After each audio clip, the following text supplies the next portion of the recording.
Le décryptage ce matin n'édonne pas aujourd'hui de notre grand voisin, le Nigeria. Le président Buhari réélu pour 4 ans, 56% des voix. Il a été déclaré vainqueur par la commission électorale ce mercredi. Les Nigérians donc ont une fois encore fait confiance à Buhari en lui renouvelant un second mandat. Quels sont les défis ce second mandat de Buhari face aux problèmes de notre grand voisin? Des problèmes de sécurité, des problèmes de démographie, des problèmes liés à la corruption et surtout Boko Haram qui constitue également des sources de beaucoup d'attaques au Nigeria. Voilà donc la préoccupation du décryptage ce matin. Avec nous pour faire ce décryptage, Morgan Asogba, internationaliste, et en face de lui, Giovanni Kakovi, journaliste spécialiste de l'actualité africaine. Morgan, bonjour.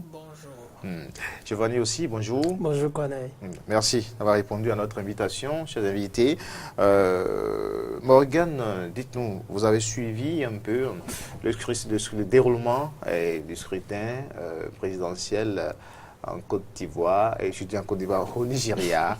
Alors, que pensez-vous d'abord de comment ça s'est passé et maintenant de la réélection de Buhari?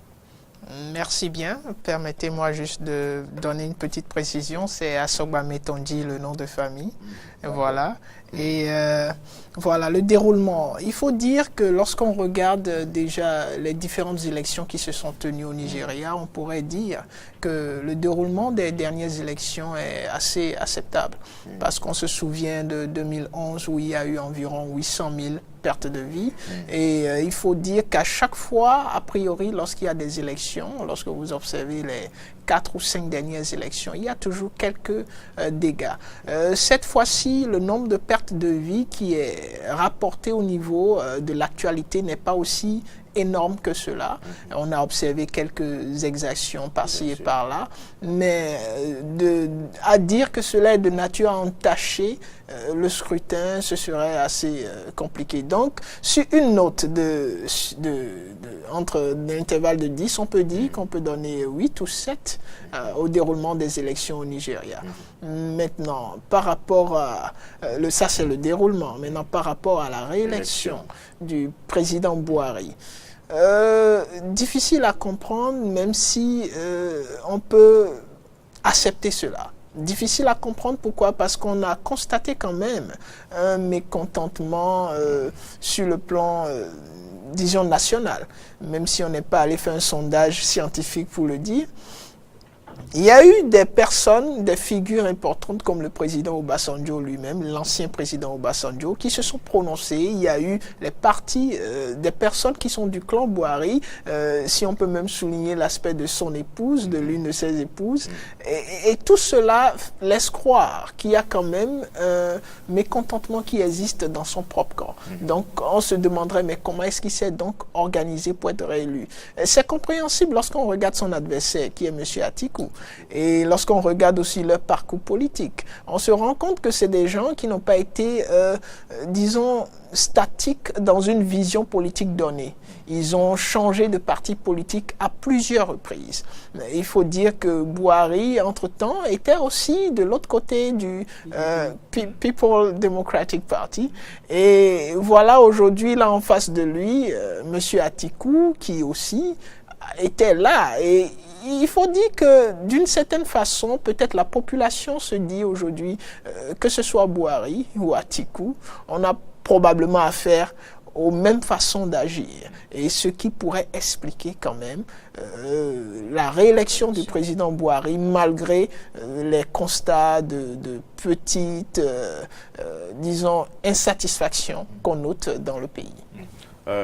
Giovanni, c'est vrai, Morgan l'a dit tout à l'heure, bon, c'était difficile de croire, vu un peu les contextes dans lesquels le scrutin est intervenu, surtout Buhari, qu'on le veuille ou pas, qui a eu beaucoup d'années de santé sur son mandat, mais les Nigériens ont décidé quand même, malgré tout ça, Alors, quels ont été les atouts, selon vous, qui ont pesé en sa faveur pour cette élection? Le plus grand atout de Muhammadu Buhari à sa réélection, je crois que c'est le fait qu'il ait réussi à circonscrire Boko Haram dans le nord du pays. C'est vrai qu'aujourd'hui, il est très difficile pour quelque nation que ce soit, pour quel pays que ce soit, d'endiguer et d'enrayer un phénomène terroriste. Parce qu'à chaque fois sur le terrain, lorsque vous arrivez à combattre sur le terrain, il y a toujours, les terroristes développent une autre forme de combat. Et donc le plus grand atout de Buhari, c'est qu'il a réussi quand même à éloigner Boko Haram de certaines villes du nord du Nigeria. Mais également, il y a eu la question de la corruption, où c'est vrai qu'on le taxe aujourd'hui d'avoir mené une guerre plutôt politique, mais on retient essentiellement que même dans son propre camp, il a fait enfermer des gens qui sont soupçonnés ou bien qui ont été déclarés coupables de détournement de deniers publics. C'est vrai, et Atiku Abubakar, son opposant aujourd'hui, son nom a été également cité dans un rapport il y a quelques années. Atiku Abubakar, qui a été fonctionnaire des douanes avant d'être aujourd'hui homme politique, il a été également vice-président du Nigeria. Et donc, ce sont ces 2 ou 3 points qui ont milité à la réélection de Muhammadu Buhari. C'est vrai que ces ennuis de santé peuvent poser problème. Et c'est vrai que j'y ai assez réfléchi. Je me dis, mais un homme qui a connu assez d'ennuis de santé, de qui on disait déjà qu'il était décédé, etc., et qui a dû léguer une partie de ses pouvoirs, déléguer une partie de ses pouvoirs à son vice-président, en revient aujourd'hui à être réélu, ça pose un véritable problème. Parce que le Nigeria, pour comprendre les violences post-électorales au Nigeria, le Nigeria n'est pas une nation, c'est une pluralité de nations parce que nous avons les Peuls, les Hausa, les Yoruba et les chrétiens. Et donc à chaque fois qu'il y a élection, une ethnie ou une nation estime qu'elle est lésée, ou plutôt que c'est quelqu'un, un ressortissant de son ethnie qui doit être élu, etc. Donc, d'où ces violences-là. C'est vrai qu'il y a d'autres facteurs sécuritaires, notamment Boko Haram et autres groupuscules. On n'en parle pas assez, mais au Nigeria, au-delà de Boko Haram, nous avions connu le MEND, ceux qui luttaient pour l'indépendance de l'État du Niger. Nous avons entre-temps également les sécessionnistes du Biafra qui, jusqu'à aujourd'hui, continuent de demander leur indépendance. Et c'est le moment d'ailleurs de rappeler que Muhammadu Buhari fut l'un des généraux qui ont combattu la guerre du Biafra dans les années 70. Et je crois que c'est d'ailleurs cela qui a conduit à son élection en 2015, parce qu'il était considéré comme le Messie, celui qui devrait venir délivrer le peuple nigérien, parce que le terrorisme était à son paroxysme et il fallait quelqu'un, un homme de poigne, un homme de caractère, celui qui connaît les arcanes de l'armée nigériane, pour venir endiguer cette rébellion-là.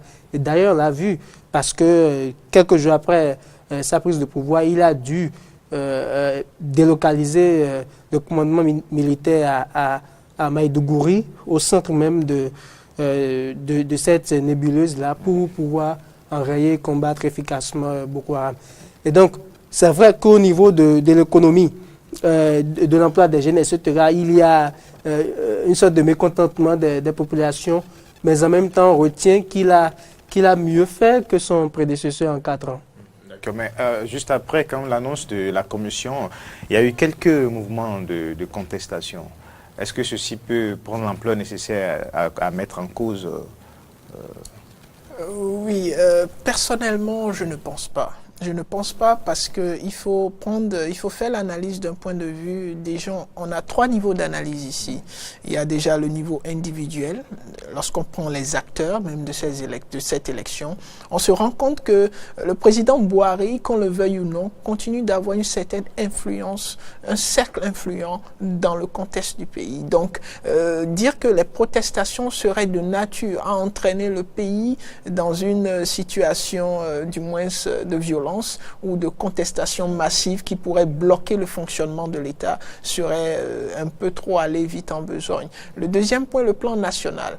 Lorsqu'on regarde aujourd'hui la situation économique et même politique au Nigeria, on sait qu'il y a un besoin de stabilité pour que l'économie puisse continuer à fonctionner. Et on assiste à cette ère de notre monde à des peuples africains qui sont de plus en plus conscients et matures de l'importance d'une certaine stabilité et qui ne souhaiteraient pas, quelle que soit la situation, aller face aux violences. Et le Nigeria en a connu suffisamment des violences lorsqu'on regarde l'histoire même du pays. Et je ne pense pas que les Nigérians dans leur ensemble soient prêts à suivre un quelconque mot d'ordre qui pourrait, voilà, les conduire. Maintenant, sur le plan international, il faut dire que le Nigeria, qu'on le veuille ou non, reste l'un des grands producteurs du pétrole. Et que le pétrole aujourd'hui dans le monde continue de constituer un élément capital. Donc, ce qui fait que les pays, disons, regardons la sous-région ECOWAS, les pays de l'ECOWAS ont intérêt à ce qu'il y ait une stabilité au Nigeria. Même les pays au niveau de l'international, c'est-à-dire les pays producteurs du pétrole au sein de l'OPEP, dont le Nigeria fait partie des membres. Donc ces pays, dans cette perspective de maintenir cette stabilité nécessaire pour qu'on n'assiste pas, parce que si aujourd'hui le Nigeria est en crise, les productions du pétrole, du moins, le prix prendra un coup, qu'on le veuille ou non. Parce que si le Nigeria ne fournit pas la masse qu'elle a l'habitude de fournir au quotidien, ben les autres vont devoir réajuster tout et cela va affecter le monde entier. Donc lorsque vous regardez ces trois niveaux d'analyse, ce serait déjà presque impossible que des forces externes puissent s'impliquer dans une déstabilisation du Nigeria actuel, mais plutôt que ces forces vont veiller à ce qu'il y ait une stabilité. Et sur le plan national, la population est en pleine maturité. Et sur le plan individuel, je ne dirais pas que le candidat Atiku ait suffisamment fait le poids pour entraîner le pays dans une telle instabilité. Voilà. Giovanni, oui, bien évidemment, parce que c'est vrai que quelques jours avant les élections, Atiku Abubakar et Muhammadu Buhari ont signé un pacte de non-agression, je le dis ainsi. C'est vrai qu'en politique, même si les acteurs signent des pactes de non-agression, il arrive que des camps arrivent à transgresser ce pacte-là. Mais aujourd'hui, je crois que le Nigeria est dans une tendance d'apaisement sociopolitique, de stabilisation. Et donc, je ne vois d'ailleurs pas Atiku Abubakar, qui est soutenu d'ailleurs par Olusegun Obasanjo, aller dans une violence de violence, parce que Obasanjo est quelqu'un, on le connaît, quelqu'un qui un homme de paix.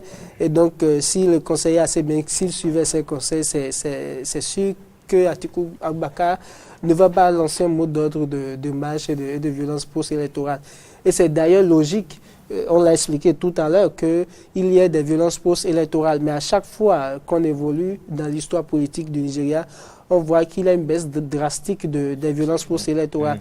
Et donc on espère d'ailleurs que dans les prochaines années, qu'il n'y ait plus de violence. Mais ce sera très difficile.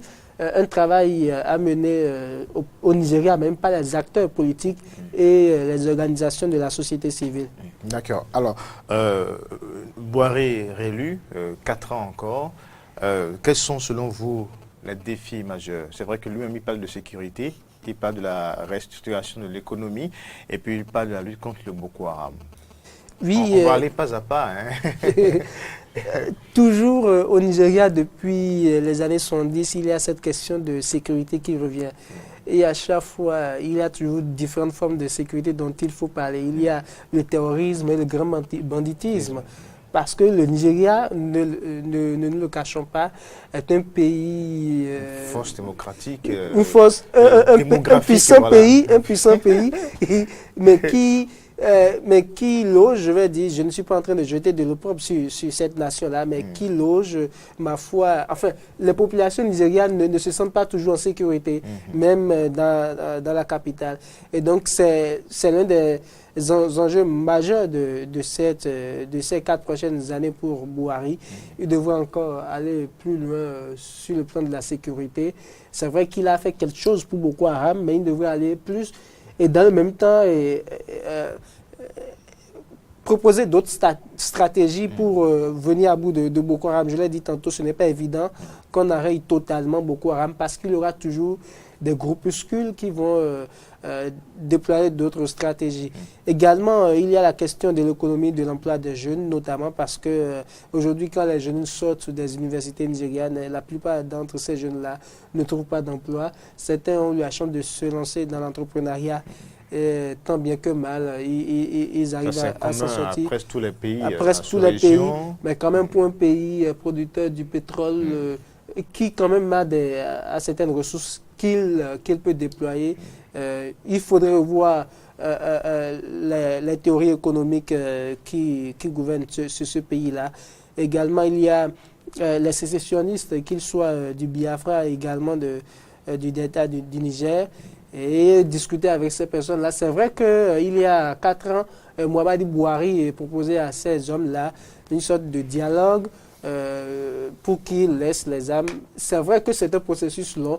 Ça a dû s'arrêter à un certain moment, mais je crois que on est sur une bonne lancée, etc. Mais ce qui va entacher également son mandat, c'est bien son état de santé.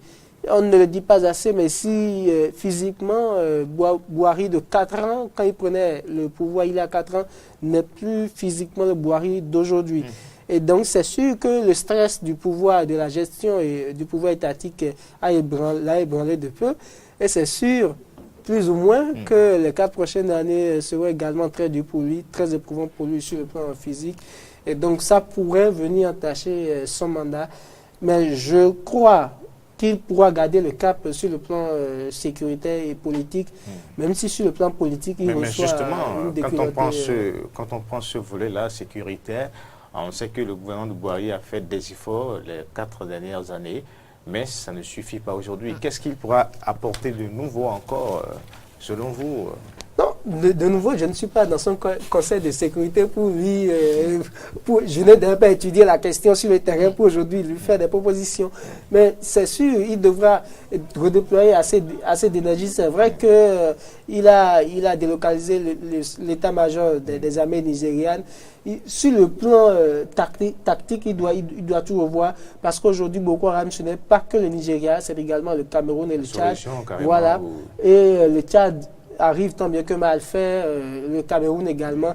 Et donc, pour faire un parallélisme avec la situation en Syrie aujourd'hui, même si on combat Boko Haram dans ces derniers retranchements, ils vont quitter le désert ou la forêt de Sambisa, qu'ils étaient il y a quelques années, et revenir en ville. Et quand ils vont venir en ville, ce sera encore très difficile. Les services de renseignement seront mis à l'épreuve et vont devoir déployer la loi d'artillerie. D'accord. Morgane, Oui. Assogba Metondi, voilà. Dites-nous, par rapport au développement de Giovanni sur le plan sécuritaire, Bouhari, quand il prenait le pouvoir il y a 4 ans, il a parlé surtout son vœu de pouvoir enrayer et finir avec Boko Haram. Il y a eu des efforts, certes, chez Kao et sa troupe, toujours en place. Et tout sur ce plan, ça n'a pas été forcément ce que le peuple nigérien attendait de Bouhari. Il a encore un nouveau mandat, une seconde chance. Est-ce qu'il pourra réussir cette question face aux insurgés? Alors, déjà, je partage entièrement votre analyse, du moins l'état des lieux, qui fait que, effectivement, lorsque le président Bouhari venait au pouvoir il y a 4 ans, c'était 2 points. Sécurité, Boko Haram, corruption. Et je pense que c'est les 2 angles sous lesquels le peuple l'a effectivement suivi. Mais l'attente par rapport à ce qui a été accompli, il y a un écart gigantesque. Lorsqu'on regarde déjà sur le plan de la sécurité Boko Haram, certes il a mené des efforts, mais on se rend compte effectivement que Boko Haram n'a pas cessé de sévir. Et on a même eu à des moments donnés des troupes nigériennes qui se sont plaintes du fait qu'ils n'ont pas les armes pour pouvoir tenir face à Boko Haram et qui ont fui, qui ont pris la fuite. Et ça, au fait, c'est nouveau. C'est sous celui qui est censé renforcer la stratégie qu'on assiste à cela. Donc, cela nous amène à nous poser des questions. Je pense que le président Bouhari devra, d'une certaine façon, revoir sa stratégie par rapport à la méthodologie face à Boko Haram. On ne peut pas combattre clairement un ennemi qu'on ne voit pas. Donc, il y a une nécessité au fait de revoir la stratégie dans une, du moins, une perspective régionale. Parce qu'il ne s'agit pas que du Nigeria. Au fait, il s'agit de l'Afrique de l'Ouest, il s'agit de l'Afrique et il s'agit du monde. On continue de se poser des questions par rapport à comment se fait-il que les troupes terroristes du Boko Haram soient plus armées que l'armée qui est soutenue, l'armée légale, oui, qui est soutenue par les puissances qui disent oui, on a des accords de coopération, on a des échanges de renseignements pour pouvoir. Je pense que, au fait, c'est l'implication de la communauté internationale d'abord sur le plan régional et aussi de la communauté internationale sur le plan global. Mais la question est, est-ce que cette implication fera forcément du bien à la lutte contre Boko Haram? Parce que cela dure depuis longtemps. Quel est le problème? Il y a un aspect de l'iceberg qu'on n'arrive pas, nous, à cerner ici. Il y a des informations qu'on n'arrive pas à avoir pour permettre de comprendre la stratégie. Maintenant, la stratégie face à Boko Haram aurait des soutiens. C'est fort possible. C'est fort possible. C'est une perspective à ne pas exclure de l'analyse. Pourquoi? Parce que on sait que beaucoup de choses ont été mises en place. Des troupes, de l'armement, mais on vient à se demander, on ne fabrique pas des armes en Afrique. La plupart des armes qui servent dans les conflits armés en Afrique ne sont pas fabriquées en Afrique. Ça vient de quelque part. Qu'est-ce qui explique qu'on n'arrive pas réellement à couper les sources? Donc, l'approvisionnement. Qu'est-ce qui fait que, vous voyez, il y a tellement de perspectives et il y a un aspect de la lutte que probablement le président n'a pas considéré suffisamment parce que il s'agit de la stratégie éducative. Vous savez, chaque jour, il y a des jeunes qui rejoignent, qui sont en train de rejoindre forcément les troupes. C'est ce qui fait que les troupes terroristes comme Boko Haram continuent d'avoir de la main-d'œuvre, parce que sans la ressource humaine, intellectuelle, on ne peut pas fabriquer des bombes, on ne peut pas fabriquer ci. Donc, il faudrait une stratégie qui puisse empêcher, du moins, qui puisse pas empêcher, mais qui puisse amener les jeunes à beaucoup plus s'impliquer dans la vie active de la société qu'à rejoindre ces groupes terroristes. Et comme stratégie, on peut parler de l'éducation, l'utilisation des médias, parce que lorsque vous regardez les modes de recrutement des groupes terroristes, de la maîtrise de la maintenance de la cohésion sociale. Parce que très souvent, d'après certaines études, les jeunes qui rejoignent les groupes terroristes, c'est des jeunes qui se sont sentis exclus du système, de la société. Et c'est des gens qui ont été déçus fortement par le système en place à un moment donné et qui se disent, ben voilà une opportunité pour nous, déjà, de nous faire un peu d'argent, parce qu'il paraît, selon les informations, que c'est des gens qui sont bien payés. Non, en même temps, on ne peut pas mener une telle guerre, ne pas être payé quand même. Vous voyez, donc, vous voyez, il y a beaucoup de perspectives. Je ne doute pas de la compétence du système Bouhari, mais je pense que ces aspects, ces différents aspects qui semblent ne pas être directs et immédiats dans la lutte, doivent être pris en considération pour pouvoir continuer et rendre cela plus effectif, parce que effectivement sur le plan de la sécurité il y a beaucoup à dire et c'est toute la sous-région qui est menacée. Sur le plan de la corruption, alors il faut dire que ça a été étonnant quand même de voir que dans l'équipe même du président, il y a eu des faits de corruption, des personnes très haut placées et proches du président qui ont été accusées, du moins après des investigations. Et on leur a demandé effectivement des questions. Donc, le plan de la corruption a laissé certaines personnes insatisfaites aussi par rapport à comment les choses se sont passées. Donc, le président devrait accentuer cela, parce qu'aujourd'hui, on a eu une réunion sur l'éducation, trouver le financement pour l'éducation au Sénégal, et on a entendu le président ghanéen dire clairement que l'Afrique a les moyens de s'assurer une bonne éducation, et qu'il y a eu des investigations, des enquêtes qui ont révélé que la corruption est la grosse gangrène en matière de financement en Afrique. C'est pas que l'Afrique a besoin de l'aide forcément des pays extérieurs, mais que si on arrive à gérer la corruption en Afrique, à réduire la corruption de façon drastique, on aura le financement. Le financement destiné au programme, que ça joue véritablement leur rôle. C'est ça. C'est bien cela.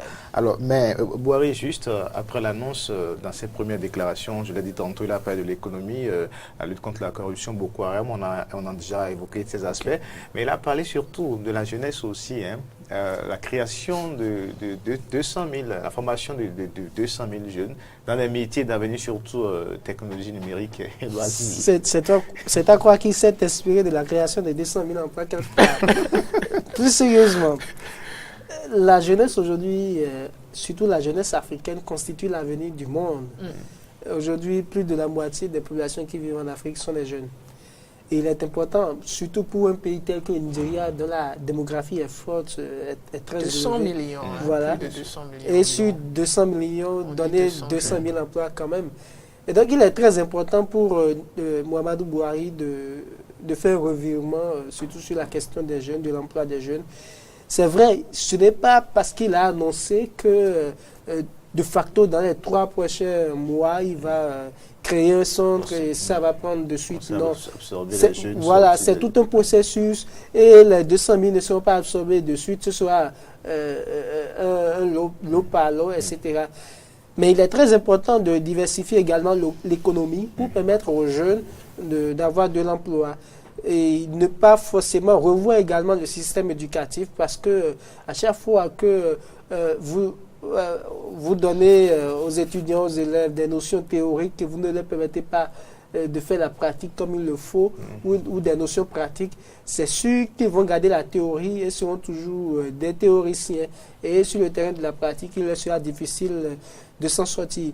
Et donc, revoir le système éducatif, diversifier l'économie nigériane afin de permettre aux jeunes de s'insérer dans la vie active et de pourquoi pas créer d'autres programmes gouvernementaux ou sous-régionaux avec d'autres pays de la sous-région pour permettre aux jeunes de se sentir acceptés par la société nigériane et au lieu de migrer vers des groupes terroristes, de s'accepter comme tels et de travailler pour le rayonnement du Nigeria. C'est important. Parce que quand vous voyez la Chine, des pays comme la Chine, etc., vous voyez que les jeunes sont fiers de leur pays.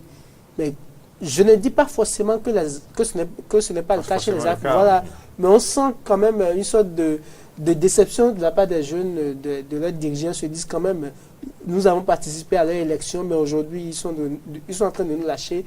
Et donc, les dirigeants doivent prendre en compte dans leur programme les jeunes, surtout leur permettre de trouver un emploi ou de leur permettre de s'épanouir. C'est très important ça. Morgane, mettons dit à Soba, par rapport à ces déclarations, par rapport à ces annonces du président, ces promesses de début du second mandat de Boiry. Oui, la question de la jeunesse, comme l'a souligné mon confrère, est très primordiale. Quel que soit le leader aujourd'hui, surtout en Afrique, s'il ne parle pas de la jeunesse dans ses perspectives, eh ben, il va s'en mordre les doigts.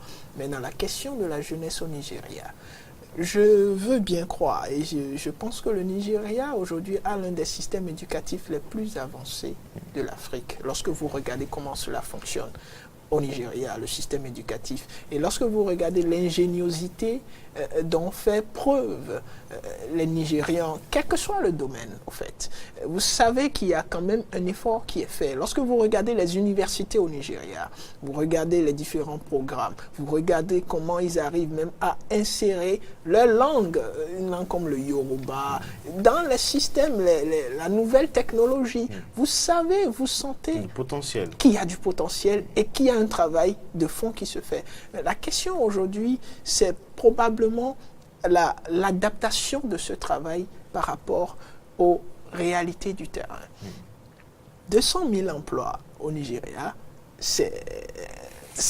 voilà, parce qu'on dit un pays d'environ 200 millions de population et on est bien conscient que au moins 80% de cette population est jeune. Donc, 200 000 emplois, bon, c'est un effort.